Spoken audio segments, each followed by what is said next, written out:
17th National Black Writers Conference here at Medgar Evers College. My name is Professor Wallace Ford, and I will be your MC, and it's my honor, really, to have an opportunity and pleasure to just ask the panelists to come out. We have Ms. Bernice McFadden, please. You give her a round of applause.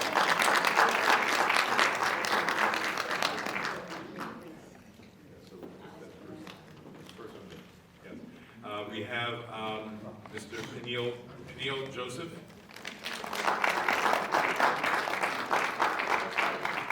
And Mr. Paul Coates.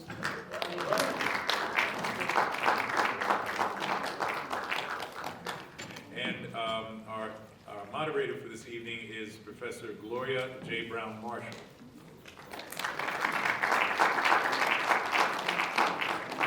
Professor Marshall is the author of many articles and books that include She Took Justice, The Black Woman, Law and Power, 1619 to 1969, Race, Law, and the American Society, 1607 to the present, the Voting Rights War, and the Constitution.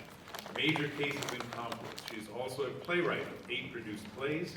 Recently, her virtual Zoom stage set readings of Shot, Caught of Soul, and Dreams of Emmett Till were chosen as official selections at film festivals. Her screenplay, Sergeant Freeman, was a finalist as well as an official selection at national and international film festivals. Professor Brown Marshall is a tenured professor of constitutional law at John Jay College, a sister school, I guess we say, a fellow school at the City University of New York. She was a recipient of many awards, including an Institute of Politics Harvard Kennedy School Fellowship, a Pulitzer Center grant, Wiley College Woman of Excellence Award, the NAACP Service Award, Emerging Screenwriter Award, and Frederick Lewis Allen Fellowship. She has appeared in several documentary films and speaks nationally and internationally about her books and issues of social justice. Over the years, Professor Brown Marshall has been a guest speaker at the Center for Black Literature's National Black Writers Conference. And again, it's a pleasure that I can also say that she is a friend. And so please join me in welcoming Professor Gloria J. Brown Marshall.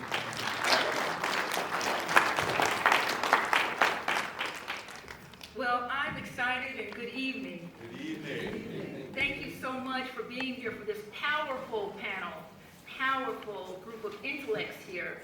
I'm amazed and honored to be the moderator for this panel for Paul Coates, who is the founding director of Black Classic Press. And I want to tell you, I'm so enamored of Black Classic Press that anytime I can, I beg him to publish one of my books. He knows it's true. He was born in Philadelphia and then moved to Maryland, but he also served in the military in the Vietnam War. After the military, he became a Black Panther in Maryland and rose to the place where he was managing the Black Panthers' activities in Maryland. That he also went on to make sure that the Howard University archives included the Black Panther Party archives. He was essential to that taking place. He then went into Black Classic Press digital series, and his focus has been on ensuring that obscure and significant works about Black people are published. He went to the prison system, and that's how Black Classic Press began, because he was giving books in the prison system to those who were incarcerated and realized that more books needed to be published and became a publisher. So I am so excited that you are on this panel. And in all of that, he is the father of 9 children.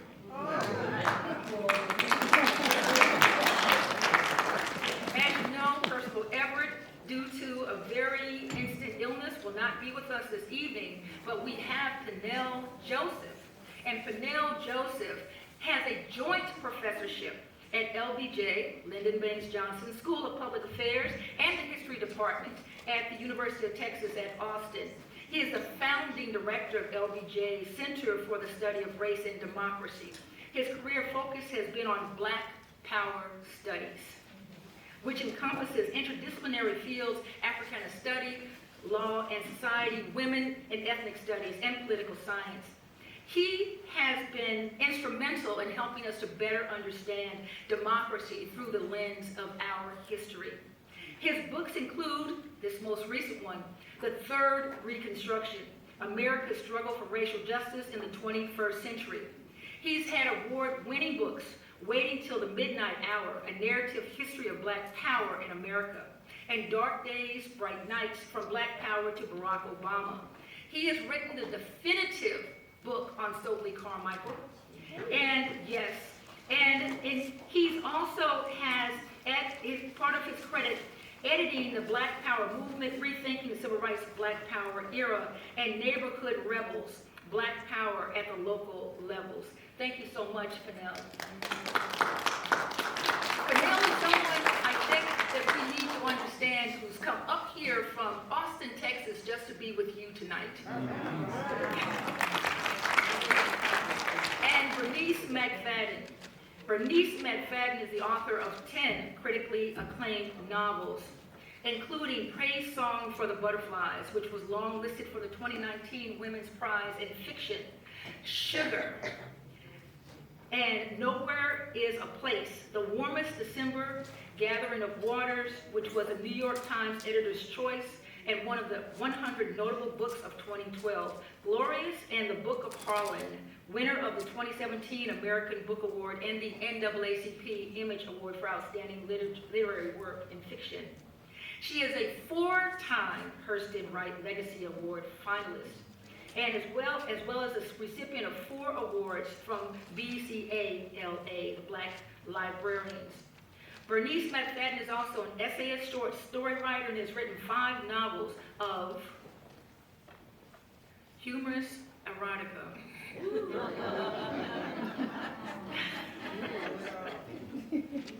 Glorious, her book, is ultimately an audacious exploration into the nature of self-hatred, love, possession, ego, betrayal, and finally redemption.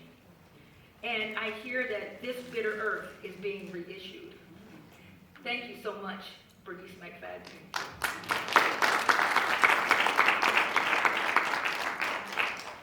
This evening, I want us to delve deeper into the theme of this conference, what we carry. What we carry. Writers, and you know I'm a writer as well as a playwright, carry with us stories. We create stories being published, but we also, as human beings, carry. We also, as members of the community, carry certain things. What writer or writers do you carry with you, Bernice? The first Black writer I read was Alice Walker in 1983. Prior to that, as a child, I assumed that all the Black writers were dead. I was aware of the Harlem Renaissance, so in my child mind, I thought they were all dead. And then in 83, I came home and found this battered copy of The Color Purple, and I read it in one day, and it opened up doors and windows. So I carry absolutely Alice Walker in my heart, but who followed is Toni Morrison. So I carry him. And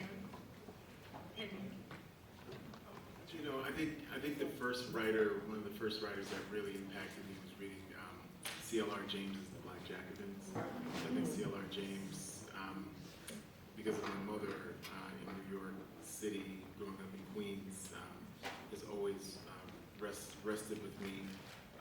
And then also Gwendolyn Brooks. Gwendolyn Brooks has also, you know, the sight of the horizon. I mean, her poetry and her prose has always stayed with me. And then 2 others, Sonia Sanchez, who was one of my mentors at Temple University, and really all of Sonia's work, Shake Loose My Skin, Does Your House Have Lions, Wounded in the House of a Friend. I mean, there's so much there, and just the rhythm of her work and her language, you know. And even when she's giving interviews and talking about Malcolm X, or just talking about Core growing up in Harlem, but also being from Alabama, her father, her family, it's very, very beautiful. And then James Baldwin. And Baldwin, you know, just finished up a book on 1963, and it's really become, you know, a Baldwin book. And, you know, the capaciousness to be able to talk about history in a very personal way has meant more to me as I've gotten older. And so in certain ways, Baldwin's subject is all of us, but it's also through the prism of his own experiences, right? And so it shapes, it shifts, it's really, it's beautiful to see, and it shapes and it shifts, you know, both in his spoken language, his spoken word, which I've really looked at, not just the written word, because I think Baldwin's an intellectual and an artist who we can get a lot from if we take him seriously when he's speaking to us, right? So, yes. And as someone who was deeply influenced by James Baldwin early, I would say I agree in all those different ways.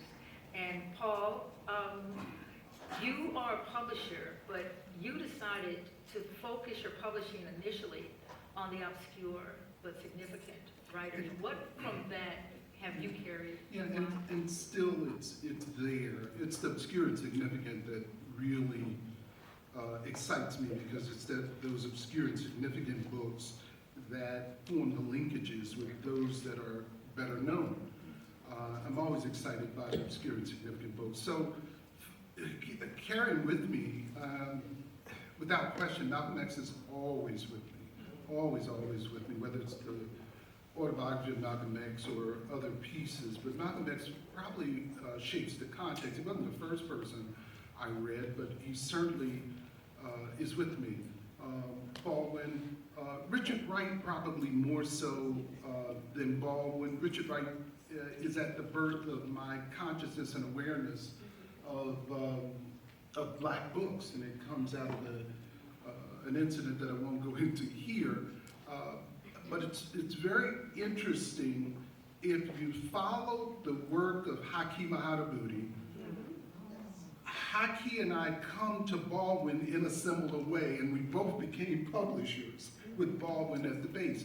I think probably, though, as much as anything, I don't think I live a day without the work of Drusilla Dunjee Houston, who published The Wonderful Ethiopians of the Ancient Kushite Empire in 1926, surrounded me. And I think it was her book, as much as anything, that gave me, that made me aware that there was this whole body of books that ancestors had left for us. It's her work in 26 that she brings to the world, so bravely to the world, from a place like Oklahoma, you know? Matter of fact, she's the one who, people talk about the Tulsa bomb, and she was a witness to that Tulsa bomb, and she saw the planes dropping bombs on people in Tulsa at the time, and what she said about it is historic. She says, I thank God on that day that he had not given me a son, because if he had given me a son, I would have sent him to die. That's what she said about that. That's what she said about Tulsa, and that was the resistance of her. And of course, the works of Dr. Ben. Dr. Ben is the one who told me.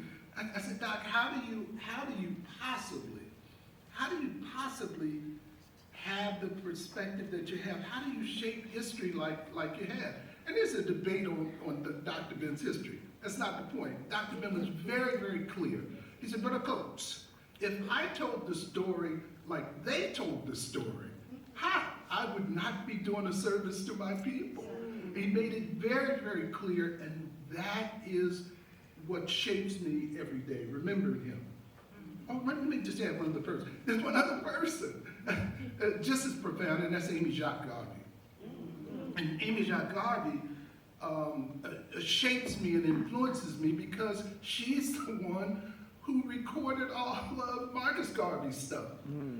We would not know Marcus Garvey as we know Marcus Garvey without Amy Jacques Garvey. So when we're reading Garvey, we're really reading this Black woman who had the sense and ability, not just the sense, but the ability to shape this man who she knew she had to be with because he was that significant.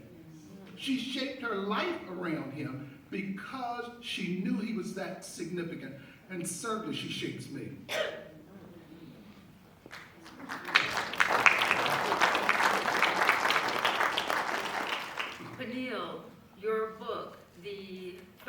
Reconstruction is based on the fact that in 1877, the first Reconstruction ended after the Civil War, that ended in 1865. The federal troops were pulled out, and people like my relatives, the Exodusters, made their way from Kentucky up to Kansas. Then you say there was a second Reconstruction around the 1950s and 60s during the Civil Rights Movement. And now this, after Barack Obama in 2008, you say in your book and support it, that this is the third Reconstruction. What was brought back, and this is for the whole panel to think about, based on your aesthetic, what was brought back over from 1877 Reconstruction to the second Reconstruction, if you believe that's when it was, and to where we are now that our community is carrying? Yeah, I mean, I think it's a lot. And in that book, that book is part memoir, and my mother, Jermaine Joseph, passed really almost 1 year ago on March 30th last year. And my mother is, I carry my mom with me in everything that I do. My mother passed away at 83, but she was, a Haitian immigrant who came to the United States in 1965. Me and my older brother were born right here in New York City. And, but she was part of SCIU 1199. She worked at Mount Sinai Hospital for 40 years. And we really grew up on picket lines in New York City, right there at Mount Sinai. And we were, interested in organizing and mobilizing because of my mother. And we grew up in the Black church, New Bethel Baptist Church in Queens, New York as well, so I carry that.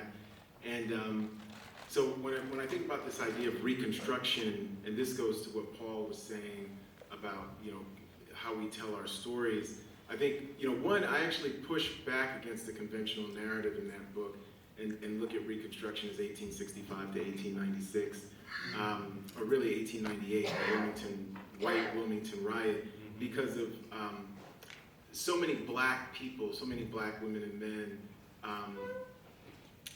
continued to strive for self-determination after the troops were withdrawn, right? And so and certainly the Exodusters are part of this, and there was just definitely so many different stories that I try to, but I think what we carried is a sense of dignity and a sense of citizenship, right? This idea of the struggle for black dignity and citizenship, and those are really two different things. So dignity, the way in which people like Ida B. Wells and Malcolm X and other people define it, is something that's God-given, something that we all have, we're all endowed with. And all citizenship is the external recognition of dignity. So in a lot of ways, when we think about that first and second Reconstruction, and the second Reconstruction, I really, I loosely I'd say 54 to 68, but I really say the 1930s up until the 1970s. So I would really put it as Great Depression, Second World War era, anti-colonialism, decolonization era, all the way up into the bruising struggles into the 1970s for the opening up of the American workplace, higher education, Randall Robinson and Trans-Africa, but the work of Fran Beal and Gwen Patton and Mbawadu and the National Anti-Vietnam War activists. So all that's coming. I think what we carried from the first to the second is this idea of dignity and citizenship, but in a really profound way, we were able to tell our stories better. And including because of Drum and Spear Bookstore, because of the different iconic black arts presses that came out. And certainly one thing, and I did this in Waiting Till the Midnight Hour, I look at the locus of the black arts as really being coming out of Lorraine Hansberry, right? And Alice Childress and all these different groups of black women who before Leroy Jones, and these folks were talking about black arts, repertory theater, and school, were writing about this connection between the black masses, art, Africa, and identity, right? And then in this third Reconstruction, I looked at really the way in which black women, specifically at the grassroots, were redefining what we meant by black citizenship and dignity in a very, very expansive way where, either we all count or no one counts, right? And how that really impacted our politics. So I looked at people like Gloria Richardson and Audre Lorde and Fannie Lou Hamer and Ella Baker. But then other people like Beth Ritchie and Kathy Cohen, and different people who over a long period of time were interested in ending violence against women, black women, domestic violence, the folks who iterated the idea of reproductive justice. And what does that mean for then how do we define freedom and citizenship for the entire community, right? So I think the thing that we keep carrying is this idea of dignity and citizenship, but we keep expanding the story to include, to really center, all of us and our experiences, including our queer brothers and sisters and just the whole gamut. And I think the most beautiful part of the third Reconstruction, if we look at 2020 as a high point, was seeing all those folks in the streets, but really being a black-led movement that got 25 billion people out. And right here in Fort Greene, we had a Black Trans Lives Matter march on June 15th, 2020. We had about 15,000 people out in Fort Greene. But we had a lot of straight and queer and trans and all these people out in a very, very profound, beautiful way. And I say that's the most democratic moment in American history because, we are all in it together. And sometimes we haven't told the story that way. And I tried to do that in the third Reconstruction. Speaking of women, Bernice, your book, and I'm specifically thinking about Sugar, touches on an underclass. Regular women, and some of them a little, on the rough side, who've seen parts of life that didn't come from books. And in looking at the different reconstructions as different bridges from one place to another, the generations you have in your book, Sugar, for example, could you speak to what they were carrying as they saw the ups and downs of Klan attacks and other things, living on the edge of life as they were? What did they see, and what were they carrying from these epic moments through the end of the Civil War era, into the 1930s, and now into the later period of the books that you write about the family, wherever it's constructed and however it's constructed? Thank you for the question. So, I wrote Sugar 25, 26 years ago.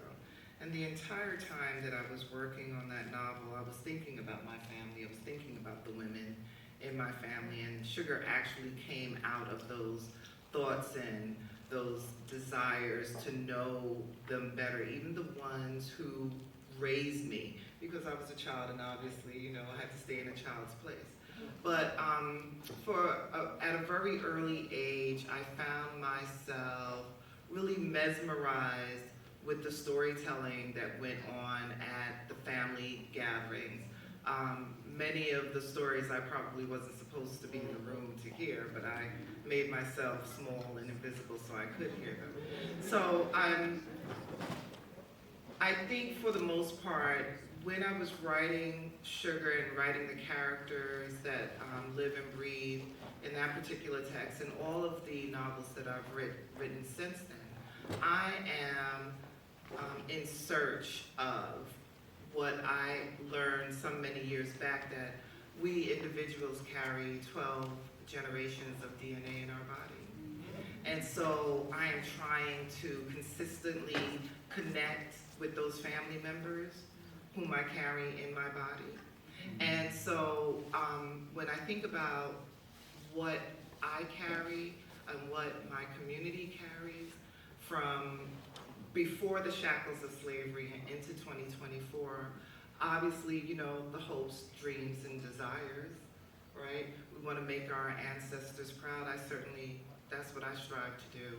And so, I think we carry this collective memory that we're trying to constantly grapple with. Also, a collective memory that we want to spread and share like seedlings, right? Down to our descendants. At least that's what I'm thinking about every time I sit down in front of the computer to write. And Paul, You have the power position among us writers. The publishers, you must know, decide whom will be published. So you are deciding in these different eras of first, second, third Reconstruction, what books represent what you want to see in print. It's a great investment for a publishing house to publish a book. So when you're looking at these different eras, are there particular books that you said you think you published or you've seen published that represent what's best for you? So, first of all, excuse me, I'm just glad everybody's here, right? I'm off script. I'm gonna go off script, okay? So bear with me for a moment. Okay. I waited all day for my wife to come here. All day. And do you know what? Like, I keep looking out there for her, and I just found her. She's hiding behind a camera over here. And I'm sitting up here trying to, can you move over, please, so I can see you, please? So I know that's off script. I know that don't have anything to do with the question. I'm trying to pay attention to the question. I'm looking for my wife. Y'all got me. You feel me? Yeah. So,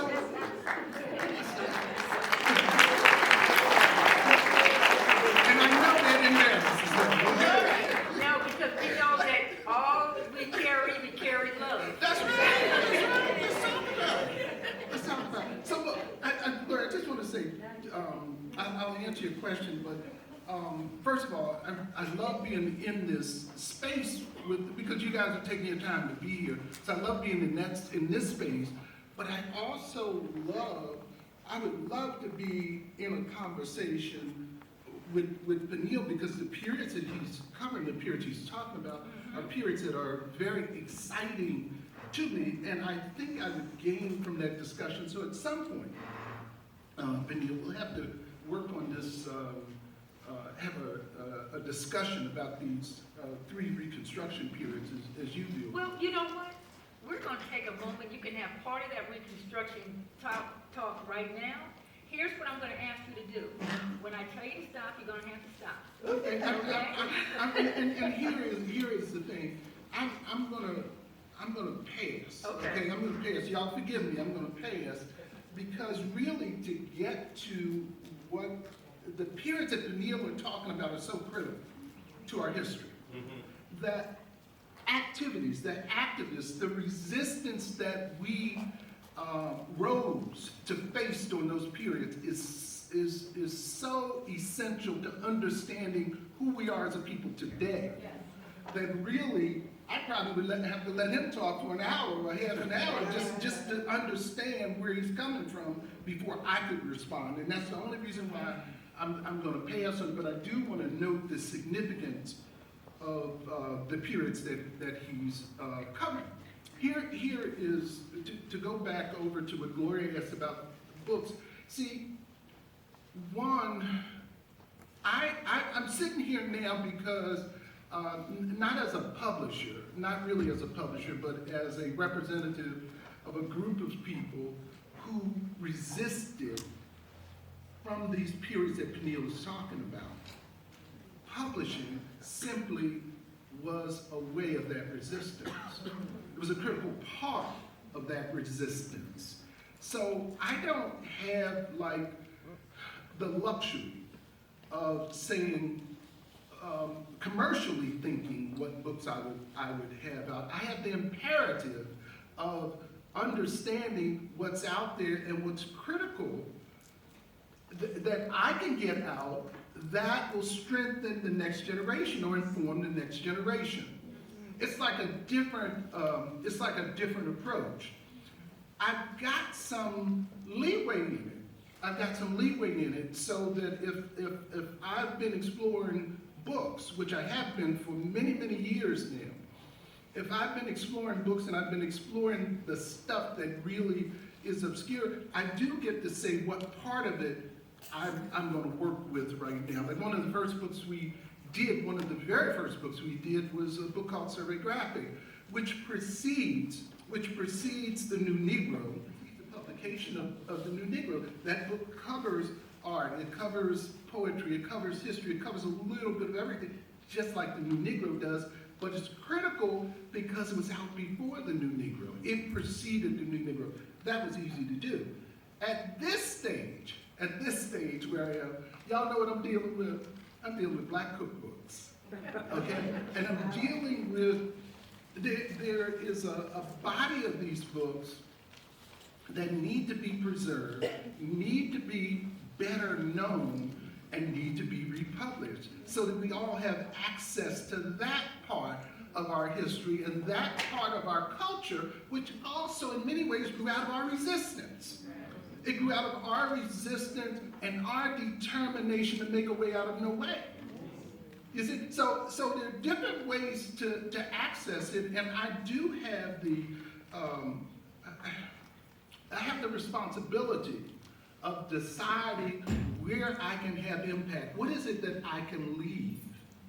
That part of our story, what is it that I can leave? What can I contribute to it? And as I'm saying right now, it's cookbooks, obscure cookbooks. And I have to ask, and we've actually had a conversation about his cookbook collection. It's one of the most extensive black cookbook collections in the world. What do you carry from that? What is being carried from those black cookbooks? I think the large thing that I carry from again, it has to do with our resistance. Our resistance and our struggle against that worldwide, that global system, as Dr. Wilson would call it, the global system of white superiority. Our food, our culture. I mean, you think about it, the way we eat, the way we manufacture our nutrition, it goes back to the continent, it's here, it survives in spite of oppression, in spite of being literally starved to death. We figured a way how to survive. We figured a way how to make good out of those things that were no good. Those things that were thrown away. I think you asked me what I carry. I'm always looking in these books for my father. Because it was my father who knew how to cook the offal. He knew how to cook the waste products. You know, and they would always refer to him. Now, what I don't know and what I'd love to know is who he got that from. You know, which of my ancestors he got it from. But those ancestors knew how to deal with those products. They knew how for us to survive, for us to be here talking now.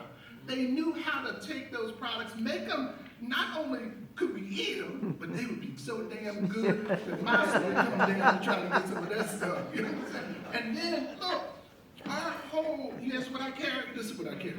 Our whole cooking, American cooking, the earliest American cooking, the earliest books on American cooking are done by you. How you do that stuff? How you do it when they say you don't know what you do? You don't know nothing. You're put down lower than dirt, really. They lynch you, they want to do everything. How you do that? How you build the nutrition for these people to survive? I'm gonna close, I'm gonna stop on that. But look, thank y'all. I'm thanking y'all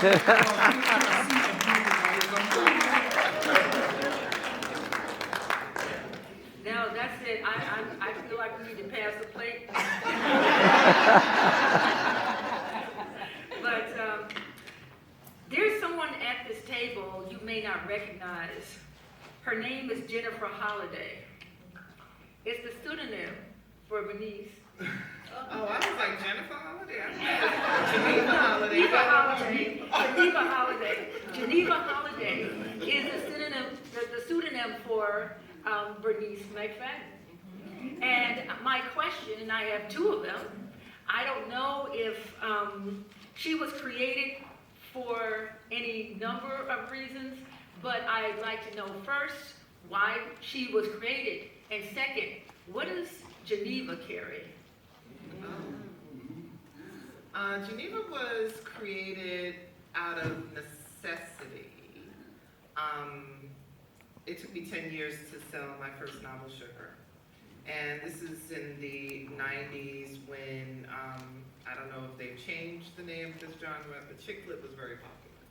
And so publishers were looking for more of that. And there were a lot, I think we lost a lot of writers, I'm talking about Black writers specifically, during that time because publishers were turning them away saying there was no audience for their type of story, and I was one of those writers. So for a decade, I got rejection letters telling me that there was no audience for my work. In any case, in 98, I was getting a little desperate because I knew that writing was my calling, and I couldn't understand why these other folks couldn't see it that way. And I decided that I would write one of the chick lit books, right? And at the time, Geneva Holiday, that name wasn't even in the ether for me. I was gonna publish it under Bernice McFadden, but the universe stepped in, and I finally got a book deal. Wow. But fast forward from like 1999 until maybe 2003, 2004, I showed the manuscript to my agent at the time, and he was like, you should really go over it, complete it, and let's submit it and see what happens. So at that point in time, it was just something fun. It was a different type of writing. I was using a different muscle to create those stories, and I just wanted to have a good time. Now, the stories are very racy, so Geneva had to come into being because I did not want to confuse the audience that I already had in place. Because not everybody loves Geneva Holiday, and not all the people who read Geneva Holiday love Bernice McFadden. So there had to be a separation. What does Geneva Holiday carry? She carries sexual liberation. And she dropped the mic on that one. Yes, thank you. I am looking at the Stokely Carmichael definitive book as something you wanted the world to have. Because for any book to become the definitive book that's a biography is a very heavy lift. But you were drawn to it. What drew you to it? Yeah, Kwame Ture, I had a chance to meet Kwame Ture when I was in graduate school around 1994, before he was diagnosed with prostate cancer, which ultimately he succumbed to in 1998 and became an ancestor. And so meeting him was definitely a life-changing experience, and listening to him talk, but then afterwards having a chance to meet with him, and he had the long flowing robes and the gray hair and the beard, and he was asking me what I was doing for our people's liberation, and I'm just stuttering up there, and so that was a profound meeting for me, and I always had that meeting in mind when I was writing my dissertation, and he was one of the figures in the dissertation, and I was wanting to know more about him, and ended up interviewing people who would speak to me, I think Kwame Ture Stokely Carmichael is a monumental historical figure who doesn't get the credit that he deserves. He's this revolutionary Pan-Africanist. He popularizes the term Black Power, but he really, after Dr. King and Malcolm, really pushes us for this idea of global Black dignity. He goes to live in Africa and becomes this huge critic of American empire and imperialism, even when it's not popular. This anti-colonial critic, this critic of U.S. capitalism, this critic of white supremacist racial terror, both in Africa and in America. Howard University, so there's a big, you talk about the Mecca, 1964 graduate, had a chance to go to Harvard, went to Howard instead. There's a big Caribbean connection, Port of Spain, Trinidad, came here 2 weeks before his 11th birthday, lived in the Bronx, Morris Park section, went to Bronx Science. So, mentored by Bayard Rustin, but one of the organizers of bringing Malcolm X to debate Bayard Rustin in October of 1961. And you can see him right there in Muhammad Speaks. So he's such a profound figure that I thought, I devoted 10 years to, trying to write that, and to really place him, I think, in the rightful context that he's, even though, it's interesting because I did a dual biography of Malcolm X and Martin Luther King Jr., and, they turned it into a series and all this different stuff, MLKX, but we still don't have an understanding. There's a whole generation of people who don't know who Stokely Carmichael was, and Kwame, because I teach, I teach at times younger freshmen, including grad students, and if you say that, they don't, but they have an idea of who Malcolm X or Martin Luther King Jr. Was, maybe not the real version, but a version, right? And they know who Angela Davis is. And there's some people, I've been happily surprised that Fannie Lou Hamer, and there's a certain, Ida B. Wells, when I say that, they'll say, oh, I've heard of it, right? But with Stokely, no. Kwame Ture, no. So I really wanted to, and still do, want to, and he was such a huge believer in black people and a believer that we were African people. Certainly Garvey, and Paul talked about Garvey, and Amy Jacques Garvey, both of Garvey's wives, partners, hugely important.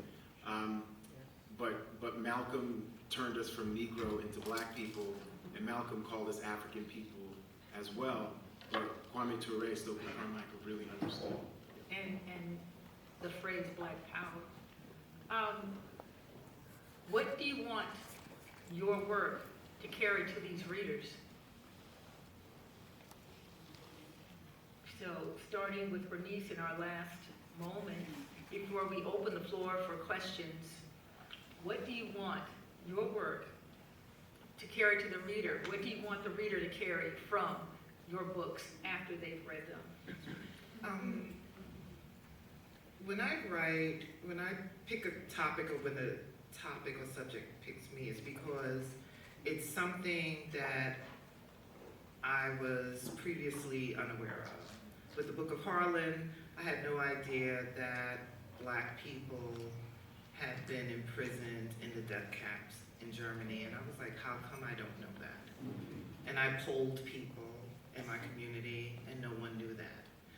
So I want my readers to walk away from having read any one of my novels.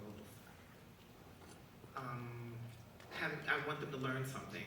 I want them to learn a piece of history that they were previously unaware of, and I hope that they pass that information forward.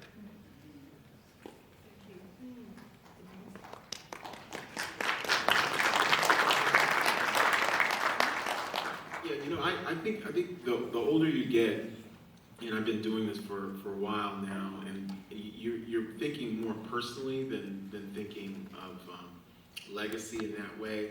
And I think even the pedagogy or the educational experience you want folks to have is really more personal. And so I think what profoundly moves me is seeing the way in which black people, and I think up until today, so I would push back against the idea of competing generations, really have a deep and profound love and empathy for each other, right? And that becomes this struggle and search for black dignity that in a lot of ways we all are self-aware of, but too often it is not amplified for us. So the reason why somebody like Ida B. Wells is one of the heroes of my third Reconstruction book, she helps amplify this idea of black dignity nationally and globally. Frederick Douglass does too, but I really center Ida B. Wells. But then there's other black women and men who've done that as co-architects. And so I think I keep focusing on people like, very specific people like Ida B. Wells or Malcolm X or Baldwin, because of the way in which there's a deep, profound love for black people. And I want readers to understand that we carry, sort of deep, it's funny, there's a press conference that Malcolm does when he leaves the Nation of Islam, and they ask him, the reporters ask him, what are his credentials to be a leader? I mean, they're serious. I mean, this is amazing stuff. And he says that his credentials are his sincerity. And you look at that and you're like, that's unbelievable. That's just so profound, right? And you know, this idea of personal sincerity, political integrity, but also this unapologetic love for Black people, and to leave readers with that. Because in a lot of ways, what we get too often when we read our stuff is that we are somehow damaged, and that we are somehow, something is wrong with us. Like there's this break and this rupture, and we tend to believe that too, because that's how something as silly as the Daniel Patrick Moynihan thesis could get truck in the Black community too, where he's denigrating Black women, he's denigrating our whole experience, he's got no understanding of our experience, and you have some people in the 60s, but also all the way to now, last 60 years, who say, well, the problem is the Black family. And it becomes who? Because this white man told you? Right? But that's real. That's real. And that even happens in our churches. Good Black people have been mesmerized and fooled by that, right? So part of it is, I think our task is to make us see that we have more dignity than that. And I think that's what's so great about, again, even up into this third Reconstruction, you know, BLM, which was by 3 Black women, they allowed us to see how what happened to Trayvon Martin, what happened to Sandra Bland, what happened to, you know, all these different people, wasn't about us being damaged, it was about the society being damaged, right? And it also allowed us to see that those people, including George Floyd, Breonna Taylor, not only did they have dignity, but they had true nobility, right? And in remembering their deaths, their lives, their sacrifices, we ennoble ourselves, right? And that's what we need to, I hope, readers get. And I have another part.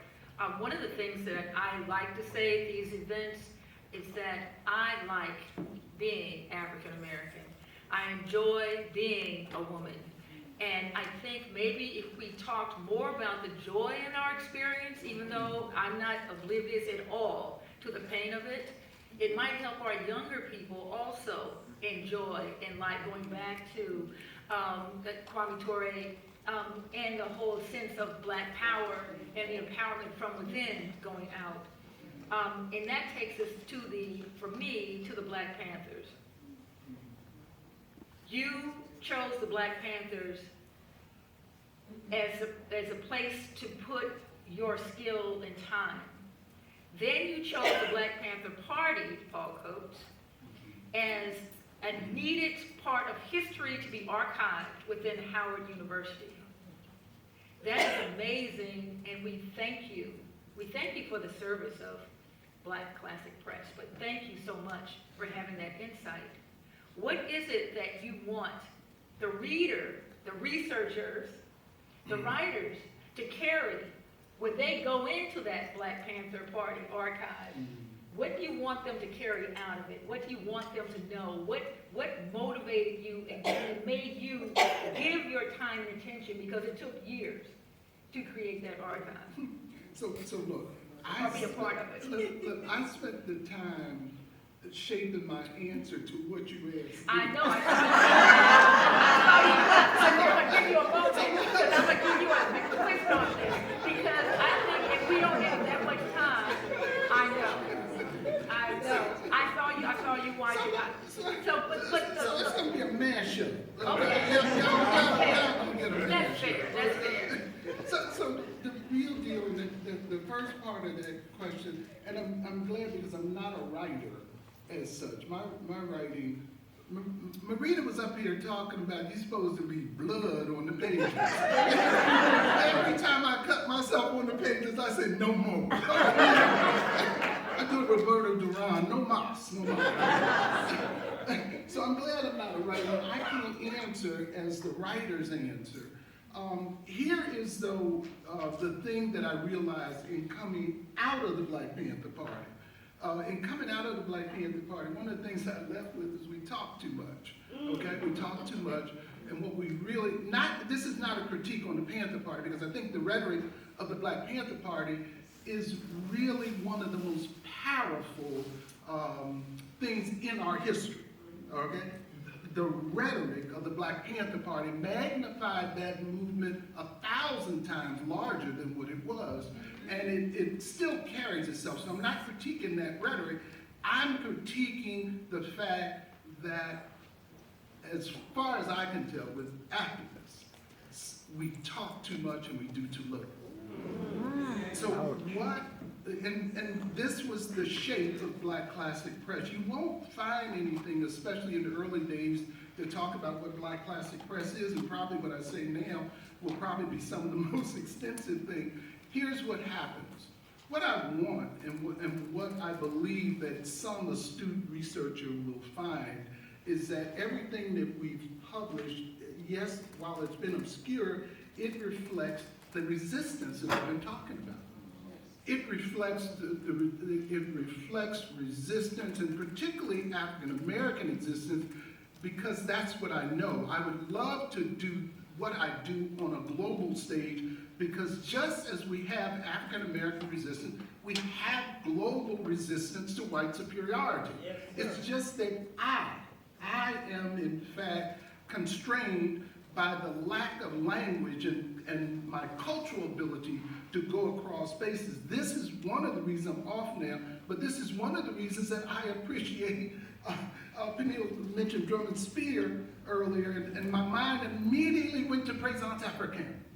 Okay, and one of the reasons I appreciate Présence Africaine so much, because of course it's the expression and the resistance in negritude that becomes a part of that same global resistance that drum and spear will be a part of as it comes into its being about 20 years after Présence Africaine. And Présence Africaine, of course, gets its global resistance from the Harlem Renaissance, which gets its global resistance from this period of resistance that Peniel is talking about, particularly the period of Reconstruction and the collapse of Reconstruction, and the fact that Black people resisted that, okay? And the fact that what became Booker T. Washington is actually resistance, okay? Booker T. That's why Garvey shows up as resistance. What I would like for people to see as they look at those works is that though what Black Classic Press has done is documented that. If you look at the period, we've documented what goes oftentimes unreported. If you look, I mentioned Survey Graphic earlier. Survey Graphic captures that period, quote unquote, of the New Negro. Well, right after Survey Graphic, the next real significant period that we get, of resistance in literature is the period of Barack Obama and dealing with the Black arts movement, and we in fact document that. And we document others beyond that. You will find that all the way through the work that has been done, and particularly it's done by those Black self-trained historians. They understood what we're dealing with today. Black folks understood it. They understood that you're not dealing, we talked about this earlier, you're not dealing with book bans. Stop talking about book bans. Start talking about a system of white superiority that book bans are a part of. That's the only way that we understand what's happening in this country, and the only time that we really understand it is looking at what's happening in this country and seeing it on a global stage. Black people are being attacked all over the world. Literally all over the world by the same system that seeks to disempower us here. That's what you will see in Black Classic Press, and I apologize again because what you will see is the African American part of it. You will see how people like George Wells Parker understood that wherever you look on the planet, there's the evidence of a Black presence. And that's what we need to understand to be equipped to resist global white superiority.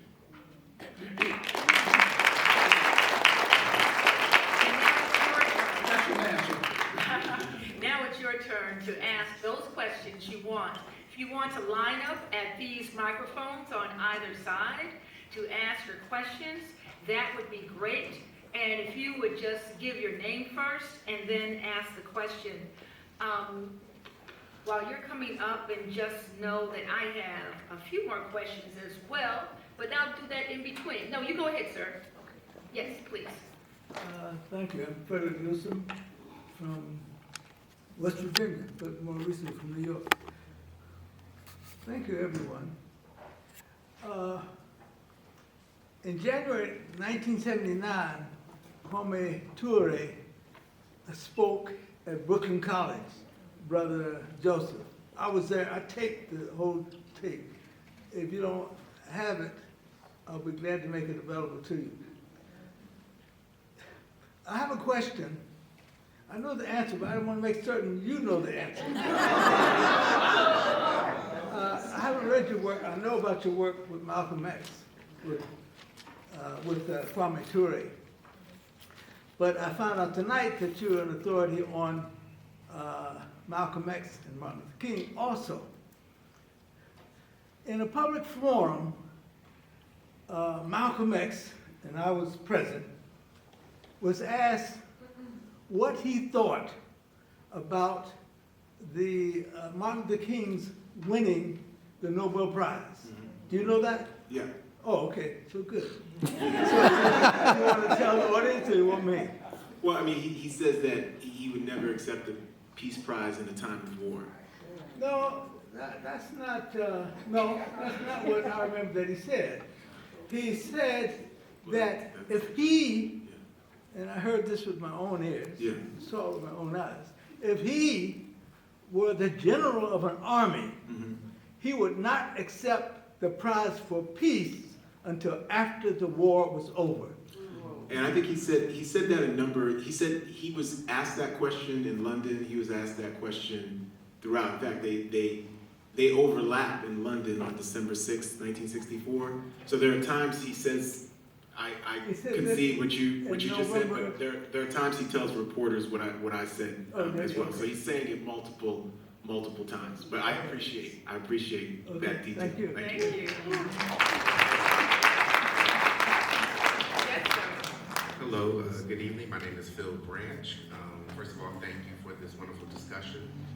I guess my question is, as a parent of young children who are in school and also a former professor who's experienced things with students where reading and going for books as a first choice for entertainment, to learn, to engage with, to have discourse has changed. You know, generations change, how we deal with books has changed. I think even at my kids' school, I don't like it, but they don't have a library anymore. They call it just media, the media center. And I met with the librarian and talked to her about what that meant for how they engage with the space. And she says they've pushed everything to technology, and personally, she tries to get the students to engage with books.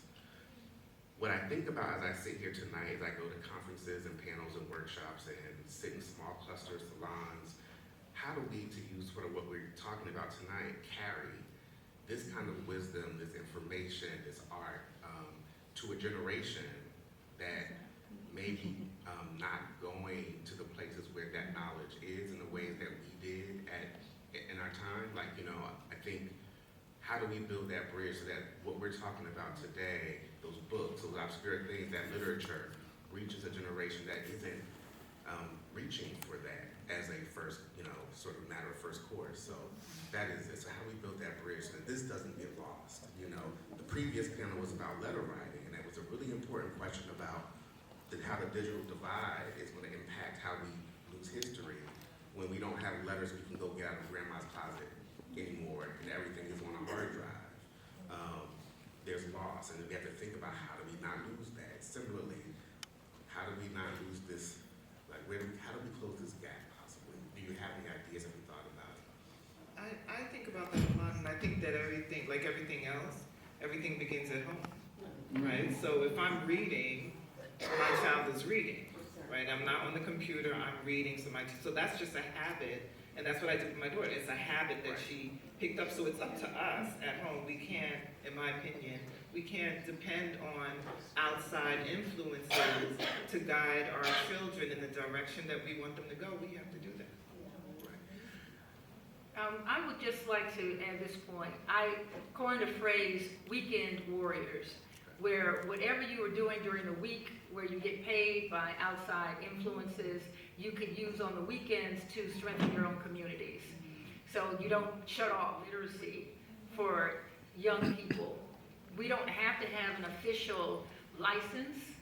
We don't have to go to the government to do it. All we have to do is take young people to the library on a Saturday. We can do things like that. If you're taking your child, try the child next door and ask if they want to come along as well. There are things that we can do as empowered people, going back to the midnight schools, where during enslavement, after enslavement, and other times, whoever knew a little more helped. So I think we're going to have to do that and extend our educational resources and whatever we may have, not just to our children. And why would we expect the school systems to do the empowerment for our children educationally that would make them the warriors they need to be? I'm a homeschool parent for many years, but I got old, I can't do it anymore, but Yeah. I agree with that 100%. I think about, and I agree with everything you said, I'm thinking about, and I'm discovering this too as a foster parent over the years, with like the ideas around what I do with community and as the children with my own kids, things that I thought were simple appear to be a luxury, like something that they could not do was a luxury to have that time for some people. So that is part of what the schools, I thought, made at least some democratic space for kids to have access to something, which I see in young people, I know my college students as well, just there's that loss, you know, and I think parents have a responsibility in the community, but I think also what I discovered as a foster parent was, and I've known this, but really saw was like things that just, it's a luxury. That time, that just even having that knowledge to do that, to not depend on the school system is something that not everybody has. And at one time there was a place that if someone had a curiosity, they could go there, and, you know, that sort of thing. And I also would like to just, if you don't mind, use that technology to go online and get those Black children's books. Because a lot of people don't have the luxury to get them into the bookstores in the first place or into the school system. One of my books is actually banned in Florida, you know, and so it may be that people have to just go online to where the Black resources are and get the book directly from those places. You know, very briefly, I think one thing we should do, and I've seen this with what's happened with the new generation and when MLKX came out, is that we introduce them to literature through where they're at. And so, you know, I've shown that series to young people, and it's like 8 episodes, and sort of it's an introduction to Malcolm and Martin, and it's a drama, it's not a documentary. But I've also shown to my graduate students in other classes the 30th anniversary disc of Spike Lee's Malcolm X, which has the Arnold Pearl 1973 Malcolm X documentary. And so we see all those things, right? And I think that gets people of all ages sort of excited. And so part of it, I mean, I think what we do wrong as parents and elder generation is, you know, just criticize younger people in an ad hominem way without real love or understanding. You know, so we blame it and we say, you know, it's rap music, it's hip hop. They don't have respect. You know, we had it rougher than they did. And really, everybody's generationally, all people know is the generation they're in. So you really can't compare yourselves to people who lived in earlier or later generations. You really can't, you know. But we do it all the time. We do it all the time. So those of us who are alive now, this is not 1923. So we don't know what it was like to live in 1923, even if there's somebody in this room who's saying, well, I was born in 1923. You're not God, you're not Jesus. You weren't in every single room, in every single building or country in the world, right? So we have to do this with a lot more humility, the way in which you're talking about. But I think, and even like Instagram, social media, there's a way we can use that in a limited way to introduce literature to folks too. I agree they shouldn't be on it for 12 hours a day, and it's too much exposure, but we have to meet them where they're at. Yes. My question is for the writers, and thanks to all 3 of your presentation. We are here, many of us, grappling with scholarly writing.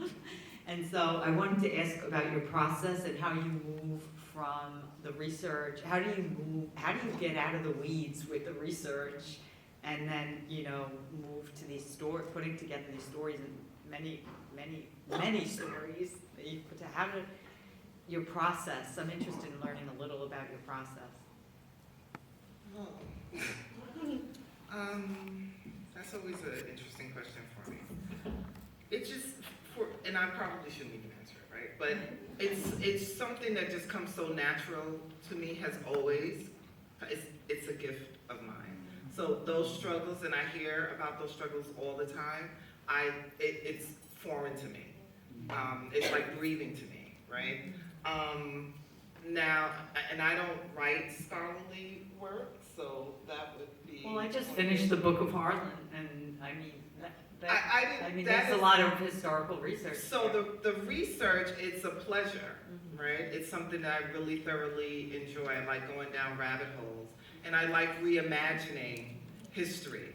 So it's something that just comes so naturally to me. I can sit back and the characters are living with me for the entire time that I'm researching, and the stories, they're putting the stories together for me.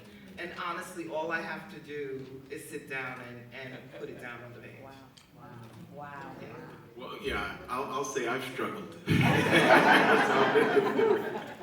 And I continue to struggle. So I think at times the research can be overwhelming, even as it's enjoyable. I think one of the things I've learned doing it, really writing since the time I was, in a teenager and trying to journal all the way up until now, so for a long time, is that of late, last few years, I've been able to be more in the groove of writing every day and doing that, which is really important. And so I've become more productive too, but only because of more hours and work spent writing. But no, I think writing is, there's a great Chester Himes quote that fighters fight and writers write. So I really have always been influenced by that quote, and the older I get, the more, what I stopped doing in my process was I stopped only writing when I felt inspired. So I began to look at it with much more humility, and being an artist and trying to get, whether it's 10,000 hours or more or whatever, and reading Amiri Baraka, because I think by accident you said Barack Obama, Amiri Baraka. Yeah. He's from the day. Yeah, Amiri Baraka. Leroy Jones, Amiri Baraka was one of my professors at Stony Brook. And so I first met him 34 years ago, but then had a real privilege of being able to go to Newark, interview him for my dissertation and my book, and learned so much from language from him, but also we talked sometimes off the record too about just his process and what he was doing throughout his career. And he was obviously Amiri Baraka was a genius, but he was such a genius in so many different fields. So he's one of the most important artists who's ever existed. But people don't understand that. You know what I mean? But I think the black community does, but too often people don't. But what he said, just like he had written in the autobiography of Amiri Baraka, Leroy Jones, Amiri Baraka, and he did talk about Max Roach, and Max Roach saying, you've got to put in the time, right? Max Roach, Abby Lincoln. So Baraka let me see that too often what we do is think of ourselves as artists, and the stuff is going to come down from high. We're in our flow, and sometimes it is like, I can relate to what Bernice was saying to the extent that there are moments I felt that way where they're speaking for themselves and you're like, damn, this was great. You know what I mean? This whole day has been brilliant. But really, most of the time, no, it's not like that. Most of the time, you are working. And that's where, even though we're blessed to be able to do intellectual labor and spend that time, but what a lot of scholars and artists and writers and even people from multiple fields of art don't understand enough, the great ones do, is that it's labor. So you're not doing a kind of physical labor that we should all respect, but maybe you didn't feel was your vocation, but it is labor. So it means that you should be writing and reading to the extent that you can, given familial situations, your own health, your children's health, so all these contingencies that I understand. But there are times that we also just get lazy or uninspired and say, hey, I'm not going to do this. I'm going to put off this, whether it's a familial memoir or whatever. Because I teach my students that we're all writers. I teach my students, like everybody in here is a writer. And I can prove it because with my students, I have them do some writing for me in the class, right? Everybody here is a writer because you're narrating your own life every single day. The first form that you all have is you are all memoirists, every single person in this room. But you're also multi-talented. So there are people who are sociologists, there are people who are interested in artificial intelligence and science and medicine and the stars and astronomy. There are people who are anthropologists here, political scientists here. There are feminist and women's studies and ethnic studies and black studies scholars here. There are queer studies scholars here. There's all that is right here, right now. The only thing that's preventing them from unleashing that is themselves. That's the only thing they've got it. They've got it. All I've helped students do over the years is say, you've got it, and what we're going to do with these exercises, guess what, is unleash it. And not only are you writers, especially when it comes to writing your own stories, you're all brilliant writers. You know, it can be subjective because your mother, your sisters, your brothers, your spouses might say, I don't remember that thing like that. But that's fine. That's what memoir is. It's your subjective experience living your own life. Some other person might say, you weren't wearing that shirt colored that day like that. I remember it differently. And you're like, you know what? I remembered I was wearing a red shirt. They show you the photo and you say, it's my story. In my story, I have a red shirt, and they show you the blue shirt, right? So what I think you should be doing, the process, is thinking about the labor. Thinking about, like, how can I devote, even if it's an hour in the morning or in the evening, and then it becomes 2 hours, because you're going to fall in love with doing this process. And, you know, carry the manuscript in your backpack. Carry the laptop. I think as an artist, you should be engaged, and it doesn't mean that you're abandoning your family. You can do that hour, and then you're right there with all these other responsibilities that you have. But if you do that every single day, 365 days, you have a manuscript. And then what writing is revising. Okay. So, thank you so much. We have 2 more questions here, and yes. Good evening. Thank you everyone for your comments. I am Natalie. I have the privilege of teaching at my undergraduate alma mater, Howard University. And my question, it was tailored specifically to you, Ms. McFadden. I read the Sugar series. I was profoundly transformed. I'm honored to be in the same room as you. And I was wondering, you go into graphic detail about the survival crimes that young girls had to go through. And my question as a historian of slavery who's training Black girls to think really concretely about what happens to Black women during slavery. How did you tend to yourself when you were writing those difficult parts? And what can you help me offer to my students who look at slavery as trauma porn? Thank you. Thank you for that question. So I have the ability to numb myself. And I think it's something that I inherited from my grandmother, who's been gone about 3 years now. And she developed that ability because of her trauma. She was able to just spirit herself out of her body. So I'm not affected by those incidents and events while I'm writing them. And it's when I have to then reread. Then I feel the emotion. So I don't know what advice to give your students. It's certainly disappointing that they've labeled it as trauma porn, because it's something that wasn't manufactured for us as entertainment. So that term always bothers me.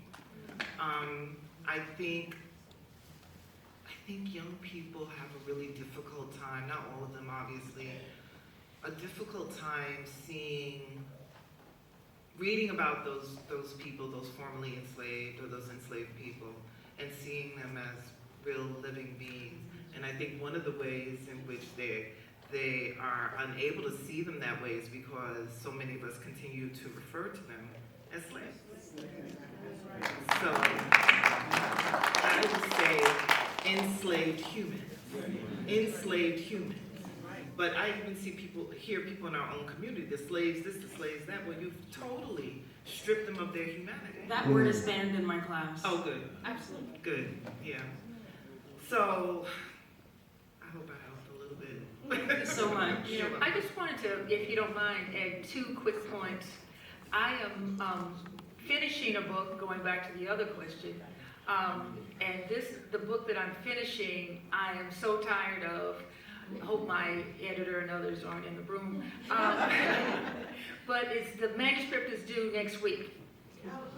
Yes, thank you. It is the history of activism in the United States. Why I took on something this huge, I don't know. Yes, yeah. So, but the reason why I'm saying this is for 2 reasons. One, just yesterday, and I teach race and law.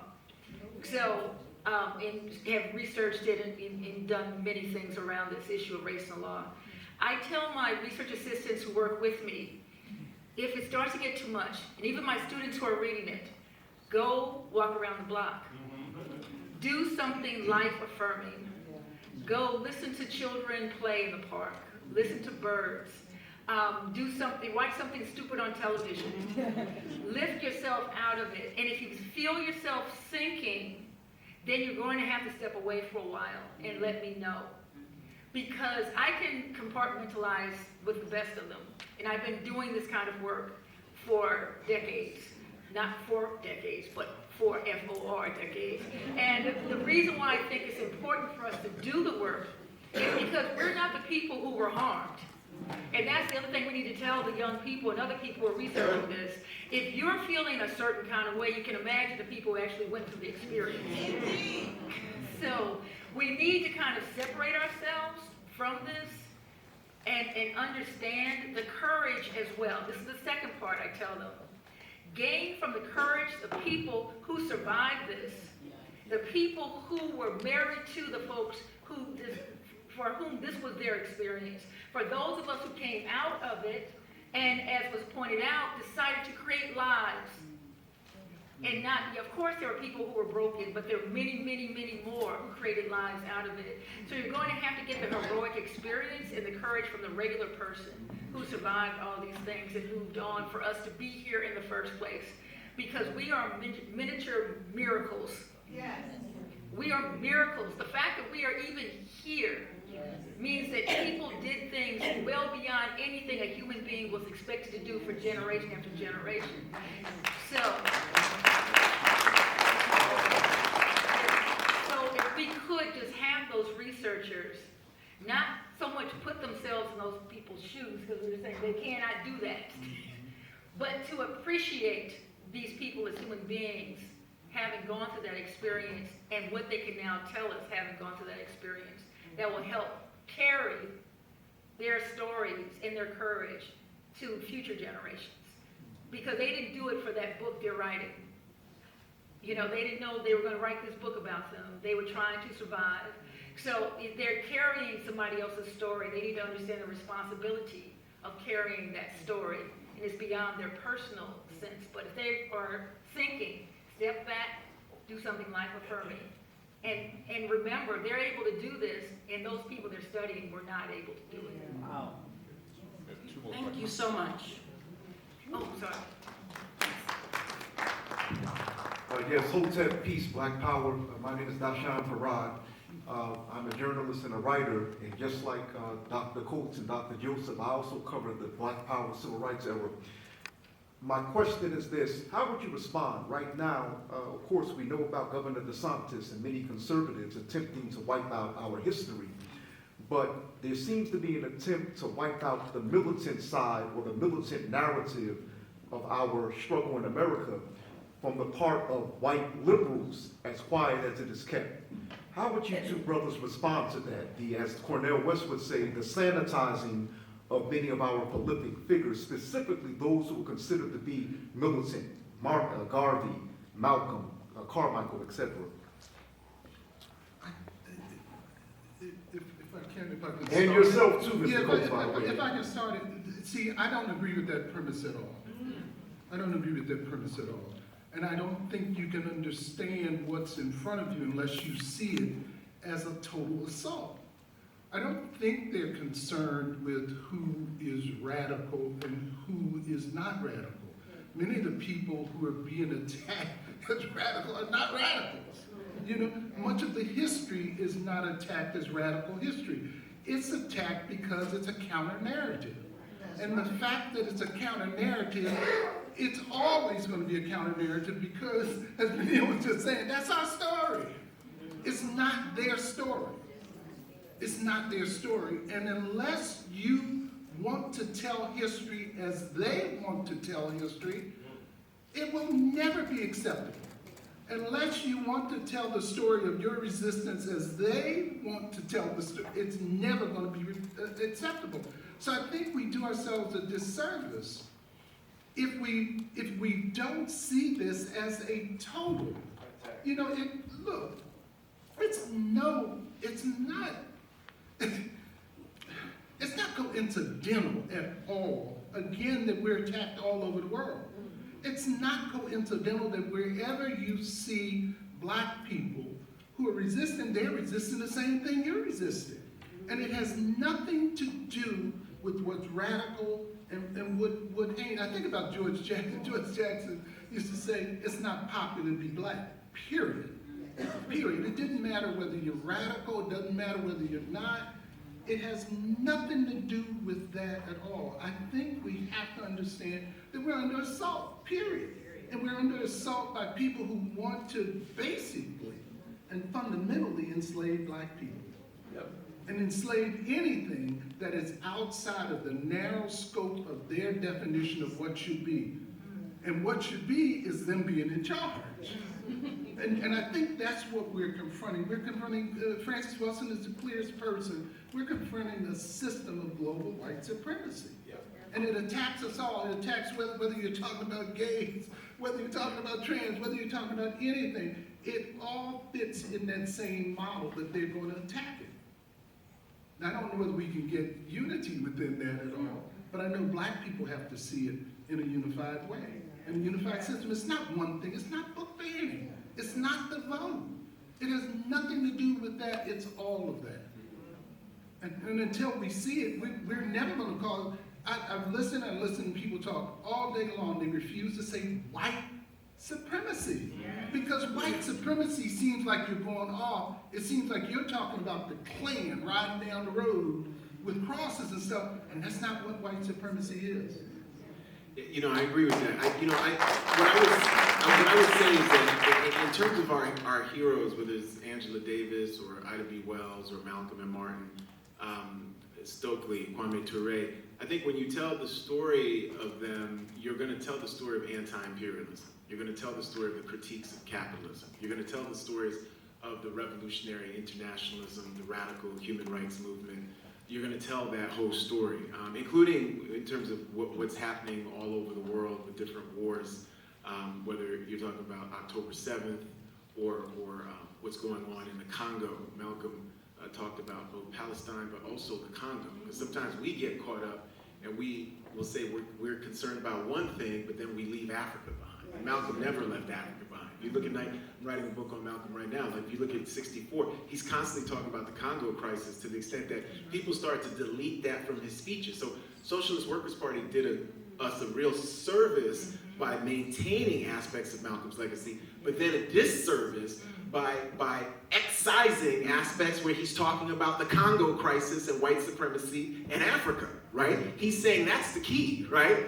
And so I think as long as we uphold that banner, because I agree with everything Paul was saying about I would say it's white supremacist, authoritarian fascism and white nationalism that we're facing, and we're facing that as an assault on all levels. So it's at the university level, it's at the social welfare level, it's at a pedagogical level, it's also a reproductive rights level, it's a citizenship level, but Ida B. Wells and Malcolm reminded us that we have to remember it's all about our own dignity. That's the whole thing. And the reason why black people went from Negro to black, and sometimes my students ask me, what did Malcolm X accomplish? Because they get with King. They say Civil Rights Act, Voting Rights Act, all this stuff. What did he? I tell them, he turned you from a Negro into a black person. That's what he accomplished, right? There's no legislation for that. He gets no awards for that. And certainly Garvey and Amy Garvey are a huge part of building up that edifice, but that's what Malcolm accomplished, right? So when anybody ever asks you, well, what did Malcolm, El-Hajj Malik El-Shabazz, what did he accomplish? Well, he turned you from being a Negro into a black human being. That's what he accomplished, right? And so you're welcome, everybody, all of us, you're welcome. But they'll never be able to de-radicalize if we just tell the truth about the truth-telling. That again, Toni Morrison is another one. She's a Nobel Prize laureate, but she's a revolutionary, right? Everybody, like if you read Toni Morrison's a revolutionary because she created a whole body of literature that taught us that we could just write about ourselves through our own gaze and our own love without the white gaze. That's why we've got the viral video of Charlie Rose saying, "Where are the white folks?" And Toni Morrison saying, "I don't need any of y'all in my stories, in my work," right? Right? That's what she did. It's like, when are you gonna write about up? When are you gonna write about up? She's like, it's not your story. It's not your story. We have, this is, I'm telling you, I'm passing the plate, I'll share part of the proceeds. So, what I want, we have one last question, because we did start a little late, Wallace Ford. So we have one last question, we're going to slip in, and remember, their books are going to be signed after this, and I just appreciate everything that you've done up to this point and how you've had this staying power. Yes, sir. Good evening. I wanted to take a moment to thank you all for being here. You guys spoke earlier about talking more about the positivity of being black and being proud of being black and happy to be black. As a Gen Z black man, I'm very happy to be black and the opportunities that us black people have nowadays. So my question to you is, what is a message that you guys may have for I guess people under 30, people in the Gen Z kind of millennial era, for people that want to spread positivity and spread more of the importance of education and financial literacy in the black community, and I think that's the way that we all get ahead. That's it.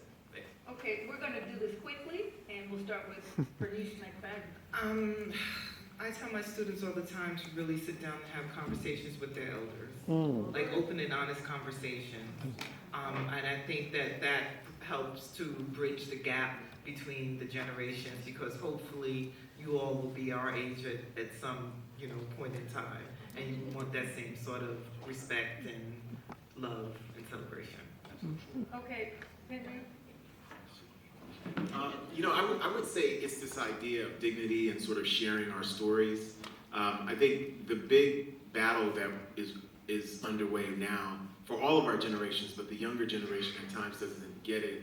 It's this battle over a Reconstructionist vision of America that black people outlined over 150 years ago.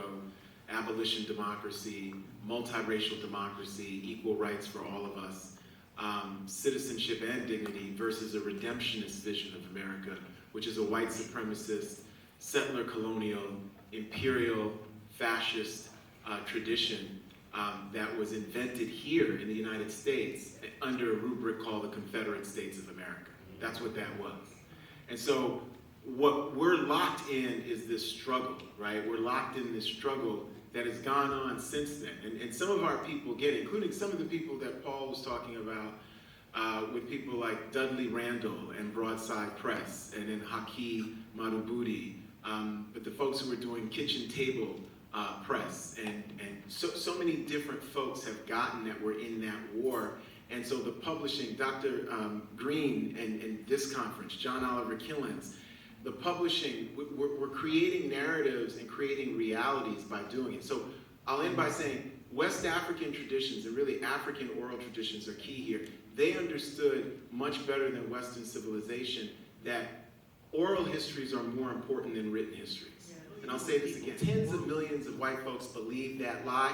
They're not reading books. Do you think MAGA America reads books, or these are literate, smart people? They've got an oral story of what happened on January 6th, and they're imbibing that story, and they're actualizing that story, not just at the vote, but through violent terror against black people and other people, immigrants and queer, and all these people, right? And so we've got to share our oral history with young people, and you can be a part of that by imbibing, like what you just heard in terms of saying about listening to your elders, absolutely, but you need to really imbibe this whole global black world story, right, and your place in it. And so financial literacy, equity, that's a huge part of it.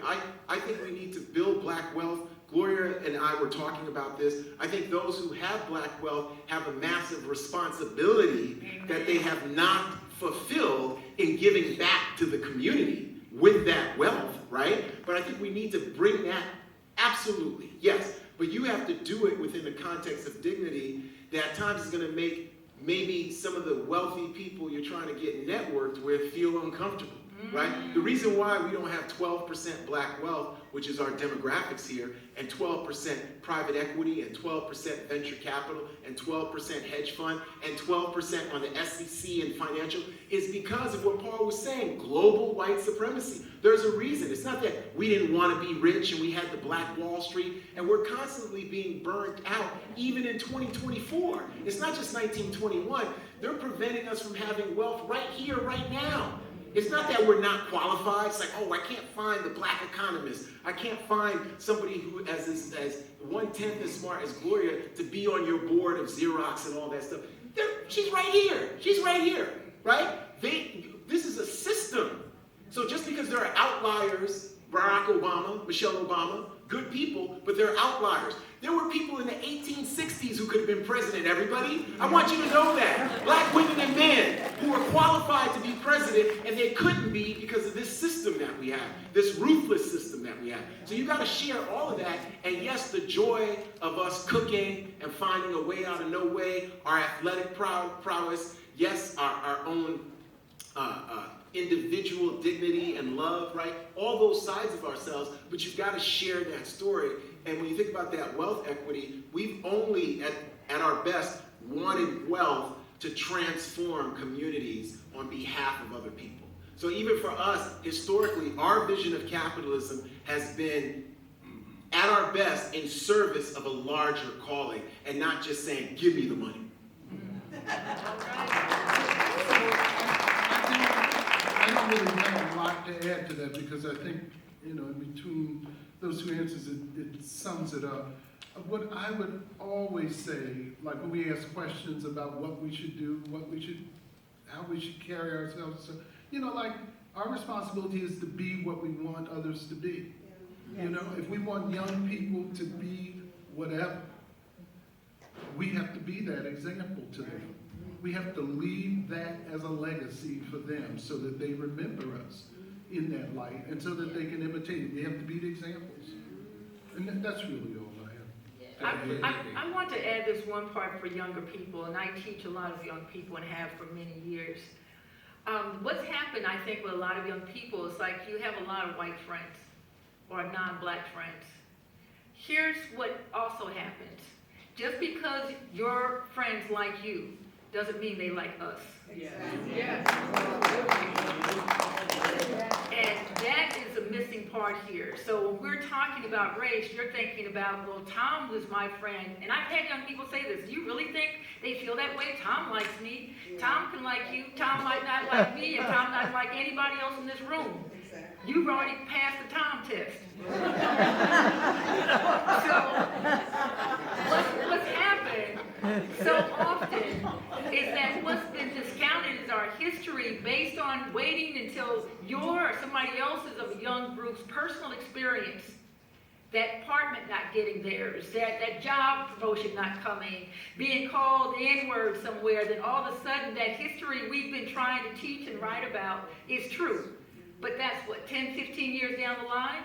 That's a wasted 10 years, 15 years of progress that your generation could be making on behalf of the community, waiting for the test of Tom. Or Wait a minute, the Tom test. the Tom test. So what I would like very much, I am proud of you. I know your generation has gone through a lot. There have been other generations have had a lot happen. From 9/11 up to this point, it's been hell. Yes. You guys have experienced the Great Recession, the break-in on the Capitol, all these horrible things to test you. What are you going to do with that leadership test ability?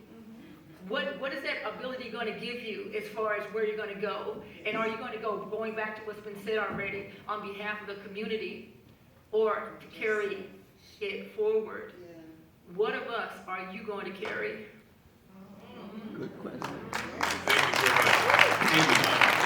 I just want to thank Bernice McFadden, who will be receiving the Toni Morrison Award. I'd like to thank Kenneth Joseph, who will be receiving the W.B. Du Bois Award, and who will receive the Margaret T. Burroughs Cultural Historian Award tomorrow. Please stand. Thank you so very much. Thank you. Let's give the panel a round of applause, please. I feel like the person who's in the club and has to turn the lights on and start putting the chairs on the table, but we do have a time frame involved. But again, I think it's really a wonderful presentation. Before you head out, I know everybody's putting their coats on now. If you could just pause for just a moment.